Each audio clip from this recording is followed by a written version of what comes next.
मेहड़ थाणे ते हमले वारो मामिलो दादू ज़िले जे मेहड़ समेत मुख़्तलिफ़ थाणनि जी पुलिस जे वॾनि अटालनि मेहड़ भरिसां केनशाह जे हद ॻोठ ईसा भुट ते चढ़ाई करे भुट बिरादरी समेत ॿियनि रमज़ान कमराणी अली बख़्श भुट रोशन भुट मौला बख़्श अमीर अकबर भुट समेत 14 ॼणनि खां मथे जा घर मुकमल तौर ते ढाहे छॾिया आहिनि। इन सिलसिले में भुट बिरादरी जे मर्दनि ऐं औरतुनि एहतजाज कंदे पुलिस एहलकारनि ते तशदुद करणु, घर ढाहण, घरनि मां अनाज, सोना ज़ेवर, कपिड़ा, बिस्तरा, सोलर प्लेटूं ऐं बैटरियूं खणी वञण जा इल्ज़ाम हया आहिनि। इन सिलसिले में भुट बिरादरी जे मर्दनि औरतुनि मसमात बेगम फरज़ाना भुट ऐं ॿियनि एहतजाज कंदे दायो आहे त लाड़काणी ऐं कंबड़ ज़िले में पवल बिरादरी जे ॿिनि धुरियुनि में मसइलो हलंदड़ हुयो, जंहिं में पुलिस असांखे बेगुनाह मुलविस करे औरतूं गिरफ़्तार कयूं आहिनि ऐं असां ते कूड़ा केस दाख़िल करे वॾी तादाद में पुलिस असांजे घरनि ते काह करे घरनि मां सोना ज़ेवर, बिस्तरा, कपिड़ा, अनाज, सोलर समेत अल तल ॿुहारे विया आहिनि।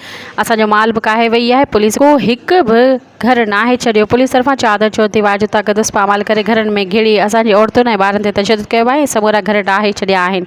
सब्सक्राइब कयो अवामी न्यूज़ HD खे ऐं ताज़ा तरीन ख़बरुनि लाइ ॾिसंदा रहो अवामी न्यूज़ HD।